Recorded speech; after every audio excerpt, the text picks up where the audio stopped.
बिस्मिल्लाहिर्रहमानिर्रहीम। सबसे पहले जो टॉपिक है हमारे पास वो है कुरान। लेकिन इससे पहले एक चीज़ आपको बताता हूँ, जो सोर्सेज ऑफ लॉ है इस्लामिक जूरिस्प्रूडेंस में, इसमें डिफरेंट आ रहा है। कुछ के नज़दीक जो प्राइमरी सोर्स है वो सिर्फ कुरान है और बाकी तमाम जो सोर्सेज हैं वो सेकेंडरी सोर्सेज हैं। कुछ के नज़दीक उनकी आरा डिफरेंट है। वो कहते हैं जी जो सोर्सेज ऑफ लॉ हैं उनमें कुरान और जो सुन्ना है वो प्राइमरी है, बाकी सारे सेकेंडरी। लेकिन मैं आपको यहाँ पे बताता चलूँ, जो प्राइमरी सोर्सेज ऑफ लॉ है वो सिर्फ दो हैं, वो हैं कुरान और सुन्ना। उसके बाद जो सेकेंडरी सोर्सेज ऑफ लॉ है उनकी तादाद 3 है, जिनमें इजमात है, इज्तिहाद और क़ियास। और उसके बाद जितने भी हैं वो सब्सिडरी सोर्सेज हैं, जिनमें तकलीद आता है, इस्तेहसान आता है, फतवा आता है। तो ये तमाम जो सोर्सेज हैं ये सब्सिडरी सोर्सेज ऑफ लॉ हैं। और आज हम लोग जिस सोर्स पे बात करेंगे डेट इज़ कुरान। सबसे पहले अगर हम लोग कुरान के इंट्रोडक्शन की बात करें तो कोशिश कीजिएगा, अगर आपको आयात का तर्जमा याद है बहुत अच्छी तरह, एग्जैक्ट पता है तो फिर ही लिखिएगा। अदरवाइज अगर मफहूम याद हो तो आप वो लिख सकते हैं। कुरान की एक आयत जिसका ये तर्जमा है कि we have revealed this book and no doubt we are its protector. इसमें कोई शक नहीं है कि हम ही इस किताब को नाजिल करने वाले हों और हम ही इसके मुहाफिज हैं। कि जो कुरान है ये अल्लाह ताला की किताब है और डायरेक्ट रेवलेशन है फ्रॉम अल्लाह ताला।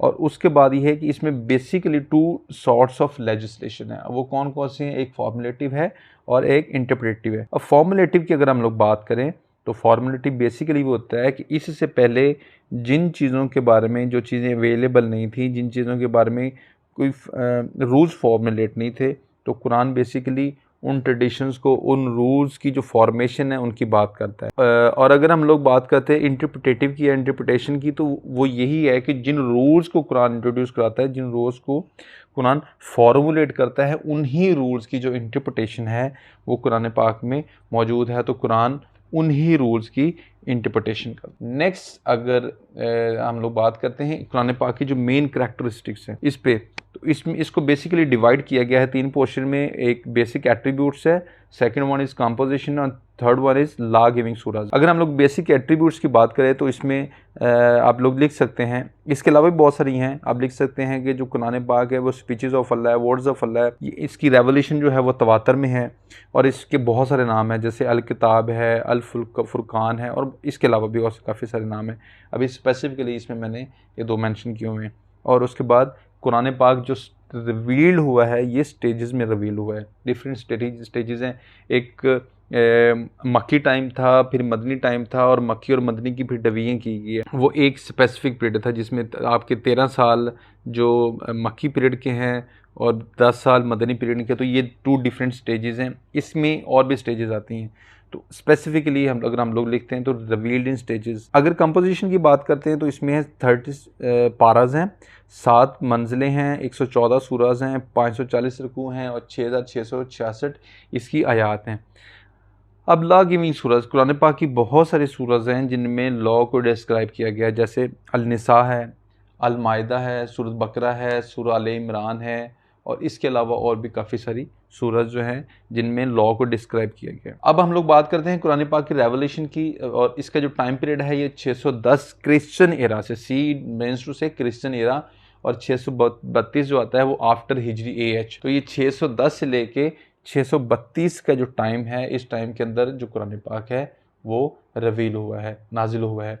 गारे हिरा में इसकी पहली आयत नाजिल हुई थी। अगर हम लोग बात की जाए इसके जो टाइम पीरियड है, किस टाइम पीरियड में ये नाजिल हुआ है, तकरीबन 23 साल का अरसा लगा, जिसमें 13 साल मक्कन पीरियड है जिसमें शॉर्ट सूरज हैं और 10 साल मदनी पीरियड है जिसकी सूरज और आयात की तादाद है वो लॉन्ग है। अब हम लोग बात करते हैं modes of legislation. What are the modes of legislation of the Quran. यहाँ पे ये चीज याद रखिएगा, अगर हम मोड्स की बात करें तो उसमें सबसे पहले आता है पॉजिटिव मैंडेटरी। ऐसे काम होते हैं जिनको मुसलमानों ने हर हाल में करना है, जिनको करने का वाज़े हुक्म है। इनमें अरकान इस्लाम आते हैं जैसे नमाज, रोज़ा, हज, ज़कात वगैरह, और इनका अजर भी कुरान पाक में बता दिया गया है। आगे हम लोग बात करते हैं नेगेटिव मैंडेटरी की। ऐसे काम होते हैं जिनसे मुमानत का हुक्म है, मुसलमानों को हुक्म दिया गया है कि आपने इन कामों से इज्तनाब करना है, और इनके बारे में स्पेसिफिकली कुरान पाक में इनकी सज़ाओं का भी तयन किया गया है। और वो सज़ाएं हैं जो बाद मौत मिलेंगी, जैसे हशर में, कब्र में उनकी सज़ा मिलेगी, जैसे सूद है, रिश्वत है और भी ऐसे बहुत सारी चीज़ें हैं जिनसे मना किया गया। नंबर 3 पे आता है डिस्क्रेशनरी। अब डिस्क्रेशनरी बेसिकली अगर डिस्क्रेशन की बात करें तो इसमें स्पेसिफिकली बता दिया गया है आपको अच्छाई क्या है, बुराई क्या है।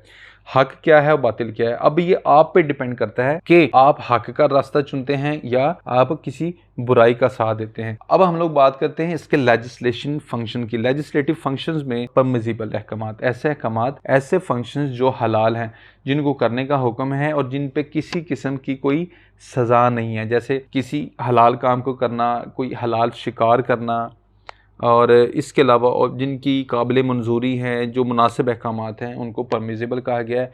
फॉरबिडन ऐसे अहकामात होते हैं जो कि जिनको मना किया गया है, जिनको जुर्म तस्लीम किया गया है, ये जिनसे बाज रहने का हुक्म किया गया और उनकी स्पेसिफिकली सज़ाएँ, जैसे जुआ हो गया, कत्ल वगैरह, ऐसी बहुत सारे अहकामात हैं। अब हम लोग बात करते हैं एब्रोगेशन की। एब्रोगेशन का जो लिटरल मीनिंग है वो है नस्ख। इससे इसका मुराद ये है कि कुरान पाक अपने पुराने अहकामात को अपने नए अहकामात से बदल देता है। जैसे कि हम लोग देखते हैं कुरान पाक में और हदीस में भी है, इसका ज़िक्र है कि नमाज के बारे में, जो सबसे पहले था मस्जिद अक्सा की तरफ हमारा किबला था, तो हम लोग उसकी तरफ मुँह करके नमाज़ पढ़ते थे। पहला हुक्म था नमाज़ पढ़ने का। उसके बाद सेकंड हुक्म के तहत हुक्म ये हुआ कि अब आप अपना बैतुल्लाह की तरफ अपना मुँह कर लें। तो ये पुराने हुक्म को नए हुक्म के साथ बदल दिया गया है। इसके अलावा और भी बहुत सारे अहकामात हैं। तरके के बारे में है, जैसे सूरत बकरा में वालिदैन और रिश्तेदारों से तरका है। सूरत निसा में है वारसैन का जो मुख्तिस हक जो है मुख्तिस किया गया है वो वरासत में। तो बहुत सारे अहकामात with the passage of time, जैसे जैसे हालात बदलते गए वैसे वैसे अहकामात भी कुरान पाक में उसमें उसकी वाज़ेह दलीलें हैं। अब आ जाते हैं रिपीलिंग फंक्शंस। अब रिपीलिंग फंक्शन ऐसे अहकामात होते हैं, ऐसी चीज़ें जो गलत थी, सूदखोरी को ख़त्म कर दिया गया है। पोलोगैमी एक लामहदूद अनलिमिटेड पोलोगैमीज होती थी, जिसमें लामहदूद शादी होती थी, तो इन अहकामात को ख़त्म कर दिया गया। सोशल रिफॉर्म्स की बात करें तो ये ऐसे अहकामात हैं, इनहेरिटेंस के मामलात हैं, जिसमें जो बच्चे हैं और जो बुज़ुर्ग हैं, इनकी प्रोटेक्शन के बारे में अहकामात हैं। तो ये तमाम अहकामात जो कि किसी की इस्लाह के लिए हैं, वो तमाम सोशल रिफॉर्म्स में आएंगी। लॉ एंड ऑर्डर में कुरान पाक में वाज़ेह तौर पे और हदीस में जिसका वाज़ेह सबूत आपकी हदूद लॉज हैं, तो जिनमें जहाँ पे बता दिया गया है कि लॉ एंड ऑर्डर को मेंटेन करने के लिए यहाँ पे सज़ाओं का तयन किया गया है, जैसे किसास है, दियत है, अरशद मान है, जो सज़ाएँ कुरान पाक में बता दी गई हैं। तो ये फंक्शंस लॉ एंड ऑर्डर में आएंगे। अब हम लोग बात करते हैं फैमिली मैटर्स की।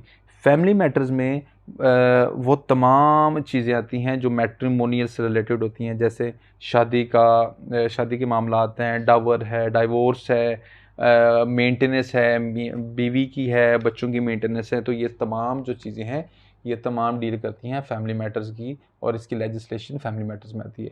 प्रेयर्स एंड डिवोशंस की बात करते जाएँ हम लोग, तो प्रेयर्स एंड डिवोशंस में आपके तमाम वो अहकामात जो सदका, खैरात वगैरह, नमाज, इबादत, ये तमाम चीज़ें जो हैं, इन तमाम के जो अहकामात है वो प्रेयर्स एंड डिवोशंस में डील करते हैं। अब बात करते जाएँ कि लॉ पोटेंशियल कौन सी है। पहले तो बात यह है कि कुरान पाक में ये है कि कुरान पाक प्राइमरी सोर्स ऑफ लॉ है। नंबर 2, इसमें ये रूल्स और कोड्स कंटेन्स हैं इसमें, जैसे प्रेयर्स के बारे में है, मॉरल कोड्स हैं, लीगल कोड्स हैं। अगर अब हम लोग लीगल कोड्स की बात करें तो इसकी एक डिटेल है, जिसमें जैसे लॉ गिविंग सूरत मैंने बताई थी, तो इसमें भी जो आपकी लीगल पोटेंशियल है, लीगल कोड्स हैं, इसके बारे में एक डिटेल है कि किन किन मैटर्स के बारे में क्या क्या वर्सेस हैं। तो लीगल कोड्स में अगर हम लोग फैमिली मैटर्स की बात करें तो इस पर 70 वर्सेस कुरान पाक में हैं। ट्रेड एंड फाइनेंस पे बात करें तो इसमें कोई 80 वर्सेस हैं। ओथ के रिगार्डिंग 13 हैं। क्राइम एंड सेंटेंसेस के 30 हैं। कॉन्स्टिट्यूशन एंड एडमिनिस्ट्रेशन मैटर्स पे आपकी 10 वर्सेस हैं। इंटरनेशनल लॉ एंड वॉर पे 25 हैं। इबादत पे 400 हैं एंड सिविल लॉ पे 70 वर्सेस कुरान पाक में मौजूद हैं। कंक्लूड करते हैं इसमें, तो कंक्लूजन में आप अपनी जो अबाउट डिस्कशन है इसको नंबरेट कर सकते हैं। नंबर 1, नंबर 2 किसी भी आयत को कोट कर सकते हैं बीच में। मैं आपको स्पेसिफिकली शॉर्ट से जैसे बता देता हूँ कि जो Islamic law is a complete in its entirely and no change or amendment is needed. At the same time there is no rigidity in it. किसी किस्म की इसमें मतलब कि entirely एक स्पेसिफिक कोड आपको दिया गया, लेकिन इसमें कोई ये सख्ती नहीं है कि आप इससे बाहर नहीं जा सकते। बाहर किस तनाज़र में नहीं जा सकते, कोई ऐसा मामला जो नया मामला दरपेश है तो आप कुरान की को सामने रखते हुए, कुरान के अहकामात को सामने रखते हुए आप उस मामले का जो नतीजा है वो निकाल सकते हैं। इसी तरह ही है कि it can be interpreted and applied in every set of problems and scenarios arising out of any era, any state or society. However, instead of giving statute, it just indicates the basic principles that lead a Muslim to certain directions where he can find answer by his own effort. तो ये चीज़ याद रखिएगा, कुरान पाक ने rigidity नहीं है, कुरान पाक में वाज़ेह अहकामात है, लेकिन यहाँ पे इस चीज़ का भी हुक्म है कि अगर कोई ऐसा मामला आता है, मामला को दरपेश आता है, कोई नया इशू रेज होता है, तो उसका अगर कुरान पाक में डायरेक्ट आपको कोई हल एज सच नहीं मिलता, तो फिर आप कुरान पाक की तालीमात को सामने रखते हुए उस पर अपना नतीजा अखज़ कर सकते हैं। लेकिन यहाँ पे एक चीज़ याद रखिएगा, जो भी नतीजा, जो भी राय आनी चाहिए, उसमें एक तो कंसेंसस होना चाहिए, जिसको इजमा की सूरत में हो सकता है, नंबर 1। नंबर 2, अगर इजमा पॉसिबल नहीं है, तो अगर मुजतहिद अपनी को राय देता है, तो जो भी राय दोनों सूरतों में आती है उसकी कंट्राडिक्शन शरीयत से नहीं होनी चाहिए। अगर शरीयत से कंट्राडिक्ट होगी तो ऐसी किसी भी वैल्यू या किसी भी राय का किसी किस्म की कोई वैलिडिटी नहीं होगी। बहुत शुक्रिया। आज के टॉपिक के लिए सिर्फ इतना ही। इसमें अपनी कीमती राय से मुझे बताने के लिए कमेंट सेक्शन में ज़रूर बताइएगा। वीडियो अच्छी लगी हो तो इसको लाइक करें, शेयर करें, और अगले टॉपिक में इंशाल्लाह मुलाकात हो। अस्सलाम वालेकुम।